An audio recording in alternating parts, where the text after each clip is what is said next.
Donc bonjour à tous, alors aujourd'hui on va étudier la limite d'une fonction, la limite de la fonction racine de x moins racine de x plus 1, je l'écris tout de suite, racine de x moins racine de x plus 1, lorsque x tend vers plus l'infini. C'est la limite de ce truc qu'on va étudier. Alors le problème qu'on a ici, c'est que la racine de x en plus l'infini, ça tend vers l'infini, la racine de x plus 1 en l'infini, ça tend également vers l'infini, donc on a l'infini moins l'infini, on a une forme indéterminée. Alors pour lever cette indétermination, simplement on va transformer l'expression racine de x moins racine de x plus 1. Pour ce faire, on va multiplier cette quantité par 1. A priori, si je multiplie 5 par 1, ça donne 5. Si je multiplie 8 par 1, ça donne 8. En gros, multiplier par 1, ça ne change pas la quantité par laquelle on la multiplie.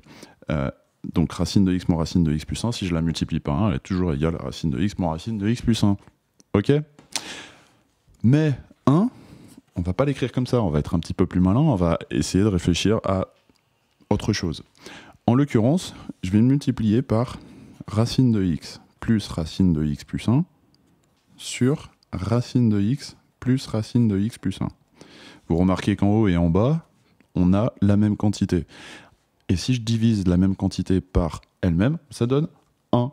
Si je divise 12 par 12, ça donne 1. Si je divise 5 par 5, ça donne 1. Si je divise racine de x plus 1 par racine de x plus racine de x plus 1, ça donne également 1. Alors il y a une petite limite quand même à ça, il faut faire attention à ce que racine de x plus racine de x plus 1 soit différente de 0, évidemment. Ce qui est le cas, puisque là on étudie pour x plus grand que 0. Ok? Donc, ça nous donne racine de x moins racine de x plus 1 multiplié par ce truc. Ok. Vous savez multiplier un nombre par une fraction, ça nous donne donc racine de x moins racine de x plus 1 multiplié par racine de x plus racine de x plus 1, bien sûr le tout sur racine de x plus racine de x plus 1. Ok. Et qu'est-ce qu'on remarque là-haut? On a a moins b facteur de a plus b. Et ça, c'est la différence des carrés. Identité remarquable. Hein. Fin de troisième, a priori.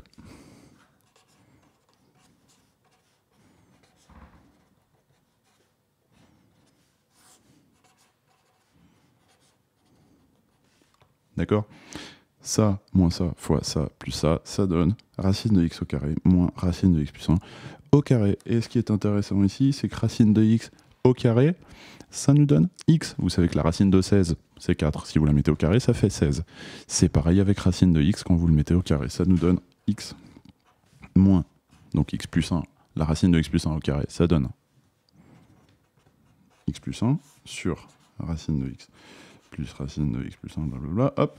Et là où on va développer, développer le moins sur la parenthèse, ça fait x moins 1 sur racine de x plus racine de x plus 1. Ce qui nous reste en haut, c'est moins 1 au numérateur et au dénominateur, racine de x plus racine de x plus 1. Désormais, si on étudie la limite de moins 1 sur racine de x plus racine de x plus 1, là on a plus l'infini, là on a plus l'infini. L'infini plus l'infini, ça tend vers l'infini. Moins 1 divisé par quelque chose qui tend vers plus l'infini, ça donne 0. C'est terminé. Je vous remercie. Au revoir.